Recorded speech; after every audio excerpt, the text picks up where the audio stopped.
I used to think betrayal came with slamming doors, screaming matches, or lipstick-stained collars. But real betrayal, the kind that slices bone deep, it often arrives in silence, in calm voices, in papers signed behind your back, and sometimes it comes wearing white coats. The morning it happened, I had just brewed my second cup of coffee. The house was still the kind of stillness you treasure as a mother of a 7-year-old. Sophia was at school. Victor had already left for his office downtown, and I had a rare moment to myself. I was sitting at the kitchen table reading a book I had started and restarted at least 10 times over the past year. Parenting bills and Victor's demands always got in the way. The doorbell rang. I wasn't expecting anyone. I glanced at the clock, 7:43 a.m. Two men in white uniforms stood at my front door. One held a folder, the other wore latex gloves. Elena Crawford, the taller one, asked. Yes, I answered, confused, but not alarmed. At least not yet. We're from the county psychiatric emergency response team. We're here under a 72-hour involuntary psychiatric hold. You need to come with us. I blinked. I'm sorry. What? Your husband has filed a psychiatric emergency petition. It's been reviewed and approved by a judge. We have the order right here. He held up the folder like it was an arrest warrant. In a way it was. My heartbeat skipped. This is a mistake, I said, stepping back. I'm not. This can't be right. I'm not a danger to myself or anyone. You're not under arrest, ma'am. But we are authorized to transport you for evaluation. Please cooperate. And then just like that, everything I knew about my life, my marriage, my safety crumbled like stale bread. I was not okay, not because I was crazy, but because someone who claimed to love me had orchestrated a legal ambush. They didn't even let me put on real shoes. The ride to Hawthorne's psychiatric facility was cold and silent. The van's windows were tinted so dark I couldn't see the outside world. The air conditioning blasted despite the morning chill, and my fingers trembled, not from fear of where I was going, but from the sheer shock of who sent me there. Victor, my husband of 9 years. The man who once wrote me poems when we were dating, the father of my child. The man I had forgiven for so many little cruelties I now saw weren't so little after all. He had taken away my voice with manipulation, my independence with care, my job with concern for our family, and now he wanted to take away my sanity. When we arrived, I was checked in like luggage. They took my belongings, including my wedding ring. I was led through 2 sets of locked doors and given a thin hospital gown. No shoelaces, no hairpins, no mirrors. I asked to call a lawyer. They said I'd have to wait for the psychiatrist's evaluation. That wouldn't happen until the next morning. That night, I sat on a foam mattress in a bare white room with a single bolted-down chair and a window that didn't open. I didn't cry, I didn't scream. I sat in silence, mentally rewinding every moment over the last year, and I began to see it. This had been building. Victor had planned this. There had been signs, of course, little things, gaslighting they'd call it, on a podcast or in a psychology textbook. He'd hide my keys, then find them for me. He'd tell friends at dinner parties. Elena gets confused easily, but we manage with a loving smile that masked the venom. When I said I felt unwell, overwhelmed, he'd offer to take care of everything, but what he really meant was step aside and stay quiet. I had started journaling just to keep track of reality. Because when you live with someone like Victor long enough, you start to wonder if maybe you really are the problem. But I wasn't the problem, I was the threat. He had been preparing to erase me, not with violence, with paperwork. The next morning, I met Dr. Morgan. He was a tall, gray-haired man with soft hands and a notepad. He never stopped scribbling in Elena, he said kindly. I understand this is a lot to process. I didn't answer. Your husband has reported increasing paranoia, mood swings, and a recent incident involving your daughter's safety. Do you recall making statements about harming yourself? No, I said calmly, and I'd like to see those statements. He offered a patient smile. We're not here to litigate, just to help. Do you feel safe with your husband? I hesitated, not because I didn't know the answer, but because I realized this was a test. Everything I said could either keep me here longer or be used against me in some legal proceeding I wasn't even aware of yet. So I chose my words carefully. I don't feel unsafe. I feel betrayed. He tilted his head. By whom? My husband. That was the first real truth I had spoken since arriving. He scribbled something. I knew better than to ask what. Later that day, I was assigned to Group A patients considered nonviolent but unstable. I met a woman named Joanne who whispered to me during art therapy, "You don't look like the crazy ones. What did he do to you?" And in that moment, I realized I wasn't the first. I wasn't the only woman locked away by a man who needed her silence more than her sanity. I didn't eat dinner that night. I sat in the corner of the common room and stared at the security cameras in the ceiling. Victor had built a box for me. He wanted me powerless, stripped of credibility. That way, when he filed for divorce custody and full control of our assets, there'd be no one to contradict him. Because who believes a woman in a psychiatric ward? But what Victor didn't know, what he had underestimated, was that his trap had failed to do one crucial thing. It didn't break me. It angered me. It focused me. And I began to plan. Not revenge, not yet, but escape. And then, justice. The days inside Hawthorne blurred together like brushstrokes in a stormy painting, gray, disoriented, and full of shadows that never quite settled. I learned quickly that being quiet got you ignored and being loud got you sedated, so I chose stillness. I watched, I listened.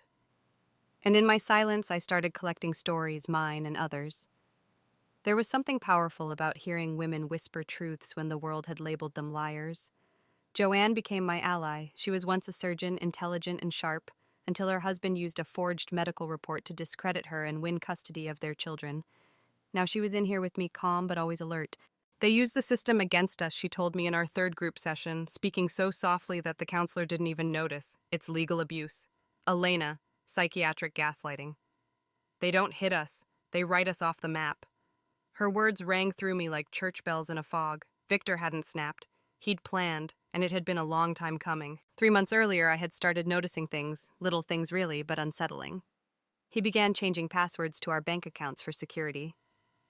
He stopped including me in discussions about Sophia's school. He insisted I see a stress specialist when I cried after a bad dream, one where I was locked in a house with no doors. And the final straw, the day I overheard him on the phone in his office, I had gone upstairs to ask him about dinner. His door was slightly ajar. "She's almost at the edge," he said. "All I need is one more incident, just one more meltdown, and the hold will be airtight. The paperwork's ready. Judge Corwin owes me a favor." I froze. I remember every detail from that moment, the way his voice dropped when he noticed the hallway creaked, the silence that followed, and the way he opened the door a little too quickly, smiled a little too widely. "You okay, babe?" I nodded. And that was the day I started pretending smiling, cooking his favorite meals, writing everything down in a private journal I stashed in the lining of my purse. I wasn't losing my mind. I was being documented out of existence. Now inside this padded version of reality, I realized just how deep Victor's plan had gone. I didn't just have to fight for my freedom. I had to fight to prove I had ever been sane at all. I began replaying our marriage in my mind like court evidence, the way he isolated me after I gave birth. "You're too tired to have guests." The subtle accusations. "You must have forgotten. Are you sure you're getting enough sleep?" The slow financial shutdown. "I'll handle the bills, you just focus on the house." And when I wanted to go back to teaching, he said, "Sophia needs you. No one raises our daughter better than you do." What he meant was, "You're easier to control at home." 2 weeks into my stay, Dr. Morgan called me in for another evaluation. I had studied his patterns too. He was not cruel, but he was complicit. A quiet cog in the system. A man more interested in risk management than truth. "Elena," he began, "I've noticed a reduction in your anxiety levels. That's promising." "That's because I've been sleeping," I said, thinking, remembering who I am. He tilted his head. "I taught Shakespearean tragedy for 8 years, I said softly. "Do you know how many female characters are labeled hysterical right before they die?" He gave a small smile. "Let's stick to the present. Do you still believe your husband is manipulating you?"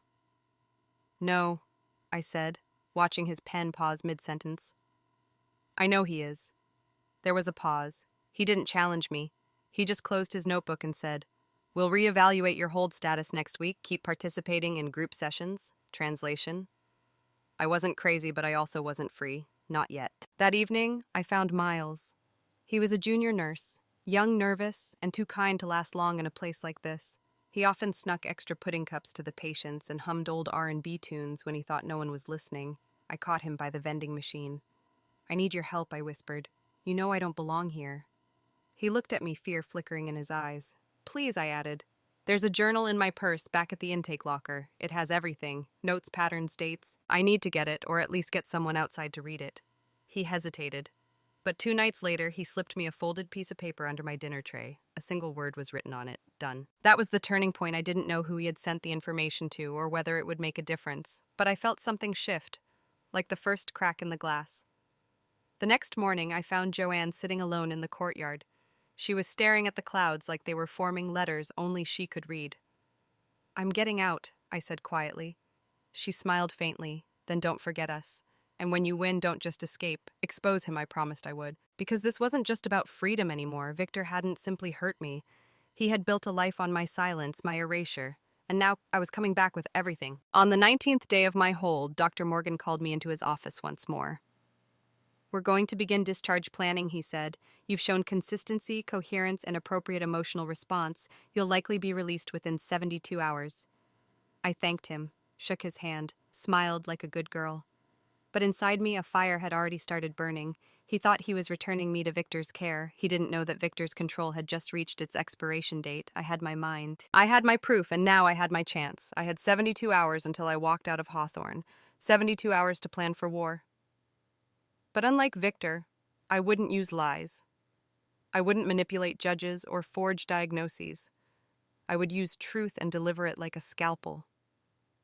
While most patients spent their last days packing or pacing nervously, I made myself small, invisible, just another quiet woman they could dismiss.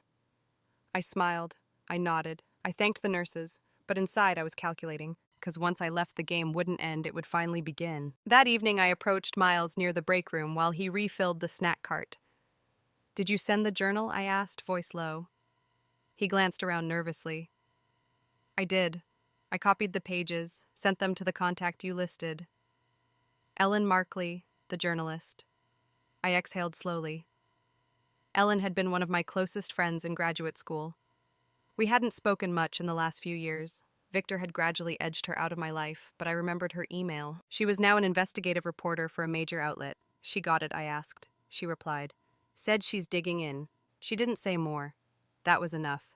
If Ellen had even half of what I recorded, the gaslighting, the power of attorney forms. Victor tricked me into signing the voice memo I secretly captured the night he threatened to fix me before I embarrass him. Then she wouldn't just write an article, she'd write a reckoning. Later that night, Joanne knocked gently on the wall between our rooms. 3 taps, then silence. It was our signal. We met near the vending machines, out of camera range. I heard the staff talking. She said Victor called the front desk, asked if you'd been compliant. That's the word he used. "Compliant," I repeated, tasting the venom of the word. "Like I'm a machine." "More like property," she whispered. "Don't let him reclaim you when you leave. That's the mistake I made. I won't." I handed her a folded piece of paper. Her own plan, a copy of the steps I'd taken, the legal contacts she could reach once she was ready. "You helped me survive this," I said. "Let me help you fight it." She touched my hand, eyes glassy. "You're not just getting out, Elena," she said. "You're getting even." On my final day at Hawthorne, I stood outside the discharge office, holding the plastic bag that contained my wedding ring, my keys, my shoes, and my silence. I put the ring in my pocket, not on my finger. Victor arrived exactly at 10:00 a.m., sharp, dressed in his lawyer-slick charcoal suit. His smile was polite, performative, and hollow. "Elena," he said as if we had met for coffee and not just lived through a calculated psychological crucifixion. "You look great. I knew this would help." "I'm sure you did," I replied, voice calm. The nurse handed me a release form. I signed it, noted the time. 10:04 a.m. By 10:06. I was walking out with Victor beside me, his hand grazing my lower back like a signal of ownership. But ownership requires consent, and I no longer consented. In the car, he talked about how Sophia had missed me, how hard it had been for her. Not once did he ask how I was doing. Not once did he apologize. "I've arranged for a follow-up therapist," he added, "and I think we should limit contact with people from your past, just until you're more stable. More stable." I turned to look at him, at the smooth mask he wore over rotting motives. "Victor," I said, "I think you're right." He smiled, relieved. "And the first thing I'm cutting off is you." His smile faltered. I reached into my coat pocket and handed him a manila envelope. "What's this?" "A copy of the investigative inquiry being prepared for publication," I said coolly. "It includes audio of you discussing how to have me institutionalized, the manipulated bank records, and the signed witness testimony from a nurse who's come forward." His face turned a shade paler. What are you talking about? This is slander." "No, Victor," I said. "This is evidence." He pulled over on the side of the road, panic rushing in. "You don't want to do this," he warned. "We can fix this, Elena. Think about Sophia." "I am thinking about her," I said. "That's why I can't let her grow up watching you win." I got out of the car. He didn't follow me. I walked 3 blocks to a nearby diner, sat in a booth, and pulled out a cheap prepaid phone Miles had hidden in my discharge bag. I called Ellen. It's done, I said. I know. She replied. My editor wants to move forward. But, Elena, this isn't just a story, it's a war cry. Are you ready for what comes next? I closed my eyes. I saw Joanne's face, Sophia's laughter, my reflection in the mirror finally clear again. Yes, I said, I'm ready. Over the next few days, everything moved fast. Ellen's article dropped on a Tuesday morning. Silencing Wives, the Hidden Abuse of Psychiatric Power. It featured my story under a pseudonym with audio and documentation. It went viral within 48 hours. More women came forward. One had been committed for mood swings after she uncovered her husband's gambling. Another for emotional instability during a custody battle. Victor tried to respond with legal threats. But the Bar Association began its own investigation. His name was publicly linked to judicial favors, coerced evaluations, and false statements.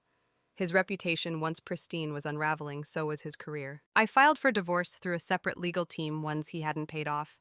They served him at his office. He didn't show up at the first court date. The judge ruled in my favor for emergency custody. I moved into a friend's guest house with Sophia, who had spent too long under Victor's careful control. The first week she barely spoke, but on the 8th night she climbed into bed beside me and whispered, "Are you okay now, Mommy?" I held her so tightly I thought my heart would break. "I am now," I said, "because I'm free?" The day Victor was summoned to court, it rained.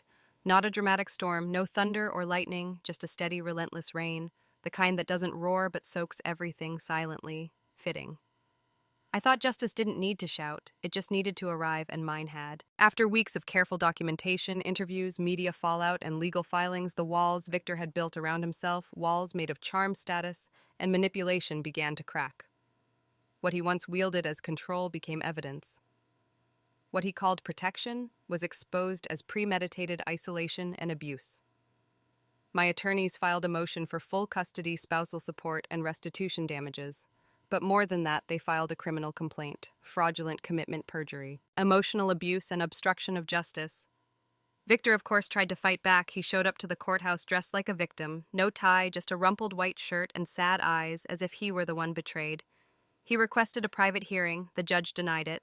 Public record, public consequence.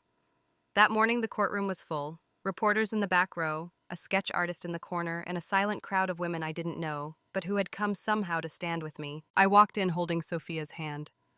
My sister, who had once stayed distant out of fear of Victor, walked beside us. We were a procession of quiet, determined truth, and for the first time, Victor didn't look so tall. The first blow came from Miles. He took the stand with trembling hands but firm conviction.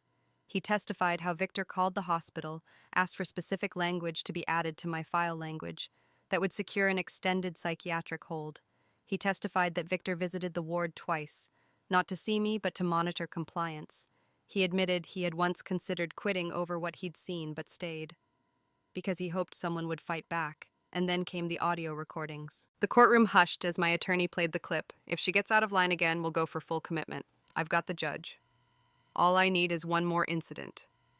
Victor's voice echoed through the room. Calculated, cold, undeniable. He froze in his seat. His attorney stood to object, something about inadmissibility and taken without consent.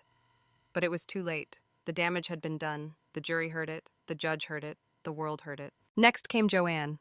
She testified not just on my behalf, but on behalf of every woman in Hawthorne who couldn't speak for themselves. She helped me see the walls, Joanne said, not the ones outside, the ones built inside our minds by the people who say they love us.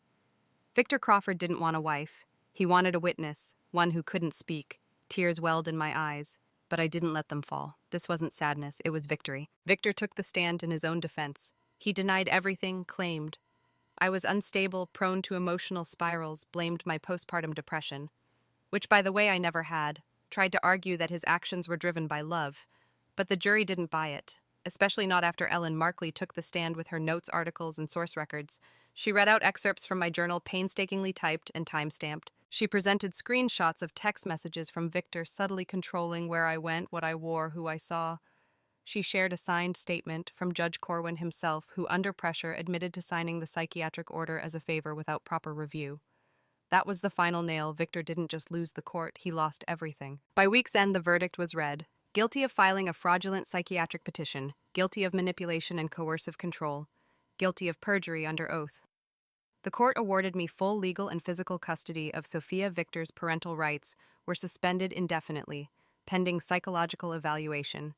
He was ordered to pay damages for emotional trauma, defamation, and loss of income, but the real punishment he was publicly unmasked. The mask of success shattered, the illusion of decency burned. I walked out of that courthouse with Sophia in one hand and a court-certified document in the other, petition for divorce finalized.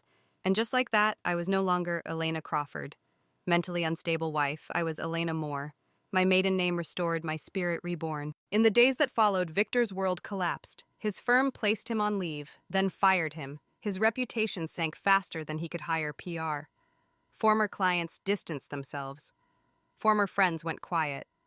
I didn't gloat, I didn't celebrate on social media, I didn't post revenge selfies. Because some victories don't need confetti, they just need to be complete. A week later, Joanne sent me a postcard. She'd checked herself out of Hawthorne with the help of the same legal team that helped me. "You broke the door open," she wrote. "Now we're walking through." It wasn't just about Victor anymore. This was about every woman who had ever been called crazy for being right. Every woman discredited by the system built to protect men like him. Every woman who sat silently in a padded room wondering if her truth had value. It did. It always did. That night I tucked Sophia into bed. She asked if Daddy was going to be gone forever. I paused, then answered truthfully, "I don't know, but he won't hurt us anymore." She nodded, satisfied. "Did you beat him?" I smiled, brushed hair from her forehead. "I didn't have to beat him," I said. "I just had to tell the truth and let the truth do the rest." There's a strange silence that follows justice. Not the silence of fear, not the silence of loss, but the deep, still quiet that comes after the storm has passed, when the sky is no longer split by thunder and you can finally breathe without flinching. That was the silence I woke up to now. No Victor checking my phone, no lawyer emails sent behind my back, no therapists recommended to monitor me, just me. Sophia and the gentle creak of a wooden floor beneath bare feet in our new home, a small rental near the edge of town with peeling paint and a garden full of weeds. It wasn't much, but it was ours. It took time to learn how to live without fear, even longer to learn how to live with choice. Some mornings I still expected to be questioned, to be doubted. I'd pour coffee and hesitate, wondering if it was okay to just exist. But each morning I took one more step into the life I had reclaimed. I redecorated the kitchen with drawings. Sophia made crayon rainbows and stick figures holding hands. I bought a new journal, not to defend my sanity, but to dream freely again. And I started therapy, not the kind Victor forced on me, but one I chose for healing, not control. It was during one of those sessions that my therapist Miriam asked a question that stayed with me. "What do you want to do with this story, Elena? What would give it meaning now?" At first I didn't have an answer, but then I thought about Joanne. About the other women in Hawthorne, about the silence that had once been a prison, and I knew I didn't just want peace, I wanted purpose. 2 months later, with the help of Ellen and a small legal aid grant, I opened a nonprofit initiative called the Phoenix Project. Its mission was simple: to help women who had been psychologically abused, falsely committed, or trapped in legal systems built to silence them. The first meeting was held in the back room of a bookstore. I expected 5 women, 23 showed up. Some brought journals, like I had. Some brought bruises you couldn't see. All of them brought stories too heavy to carry alone. We sat in a circle and did something Victor could never control. We spoke, we listened, we believed each other. And in that room I saw something beautiful, not victims, not survivors, but women awakening piece by piece from lives they were told they imagined. Ellen's article was nominated for a National Journalism Award. She called me one night, voice buzzing with disbelief. "You started something." "Elena, more women are coming forward. They're calling this the Crawford precedent." I laughed. I never wanted my name to be a precedent. "But maybe that's what real change looks like," she said. One story, one voice breaking through the silence. Meanwhile, Victor's life unraveled quietly. He was barred from practicing law indefinitely. His assets were frozen during civil litigation. His new legal team dropped him halfway through the appeals process, citing irreconcilable ethical concerns. I didn't celebrate his downfall. I didn't need to. Because the most powerful part of justice isn't watching someone fall. It's knowing they can never control your life again. One day, Sophia asked me if we could go back to the house we used to live in. "Just to see it," she said, "not to stay." I hesitated, but then I took her. We parked across the street. The lawn was overgrown. The curtains were closed. A for sale sign tilted slightly in the yard. She stared quietly, then asked, Did it ever feel like a home? I turned to her. It felt like a place I was supposed to be, but never a place I could be me. She nodded as if understanding something that went beyond her age. We drove away and we never looked back. Months passed. I published an essay under my real name. It was titled The Day I Was Called Crazy and How It Set Me Free. It became one of the most read personal essays of the year. But what mattered most wasn't the views or shares. It was the letters I received from women in small towns who said, "This is my story too." From daughters who wrote, "Thank you for making me believe my mom again." From therapists who said, "We need to listen better." That was when I understood my revenge had never been about rage. It was about restoration, about reclaiming what was stolen and lighting a path for others still in the dark. On the 1-year anniversary of my release from Hawthorne, I held a quiet gathering in the community center. No press, no cameras, just women. Dozens of them. Some who had healed, some still healing. We lit candles, we read names, we shared one sentence each. This is what I survived and who I became. When it was my turn, I stood and simply said I was committed against my will, told I was broken, but the only thing broken was the silence. And now I speak not just for myself, but for all of us. The room clapped, not with thunder, but with strength, with grace, and in that moment I felt something I never thought I would again whole. Sophia is 10 now. She reads a lot, loves astronomy, writes stories about girl heroes who outsmart kings and dragons. Sometimes I find her staring at the stars through her window, whispering wishes I can't hear. She's healing too. And maybe she'll grow up, never fearing her voice will be silenced, because I taught her that even when they try, you can always take your truth back. So if you ask me today, what became of the woman who was dragged out of her home in a psych hold, I'll tell you this. She returned not as a prisoner, but as a fighter, as a mother, as a voice. And she took back not just her freedom, she took back her future.